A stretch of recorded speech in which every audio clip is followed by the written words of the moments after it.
খবর 24 সাথে আপনাকে স্বাগত।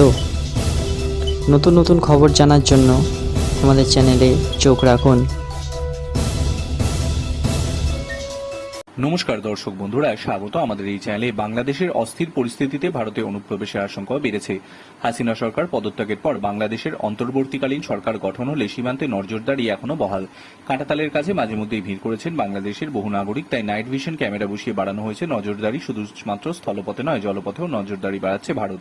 ইন্ডিয়া টুডেতে প্রকাশিত রিপোর্ট অনুযায়ী জলপথে আন্তর্জাতিক সীমায় বাড়ানো হয়েছে নজরদারি। কোস্টগার্ডের তরফে একাধিক পদক্ষেপ করা হচ্ছে। কোস্টগার্ডের deputy inspector general Pankaj Verma জানিয়েছেন 2 থেকে 3টি স্ট্রিপের নিরাপত্তা অনেকটাই বাড়ানো হয়েছে। স্পর্শকাতর অংশগুলিতে চালানো হচ্ছে এয়ার কুশন ভেসেল এবং ইন্টারসেপ্টর বোট। এছাড়াও হলদিয়া, পারাদ্বীপ এবং বেনুগোপালে রাখা হয়েছে কোস্টাল সার্ভেলেন্স র্যাডার। 24 ঘন্টা ধরে চলছে নজরদারি। এছাড়া 4টি বড় জাহাজ, এয়ারক্রাফট, ডনিয়াল এয়ারক্রাফট, হেলিকপ্টারও মোতায়েন রাখা হয়েছে বাংলাদেশ জলসীমা ধরে। এখনো পর্যন্ত সন্দেহজনক কিছু চোখে পড়েনি বলে জানিয়েছেন ডিআইজি পঙ্কজ ভার্মা। সব মৎস্যজীবীদের নৌকাগুলিকে খতিয়ে দেখা হচ্ছে। যে কোনো পরিস্থিতির জন্য প্রস্তুত আছেন কোস্টগার্ডের সদস্যরা। বাংলা এবং ওড়িশার যে নৌকাগুলি নিয়মিত জলে নামে সেগুলিকে সতর্ক করা হয়েছে। অনুপ্রবেশের আশঙ্কা যেমন স্থলপথে আছে, তেমনি নদীপথেও আশঙ্কা উড়িয়ে দেওয়া যাচ্ছে না। প্রতিনিয়ত বহু নৌকা জলসীমার কাছে যায়। 2 দেশের নৌকায় জলে মাছ ধরতে নামে, ফলে সেখান দিয়ে অনুপ্রবেশ হতে পারে বলেই এইসব ব্যবস্থা নেওয়া হচ্ছে। Bureau report.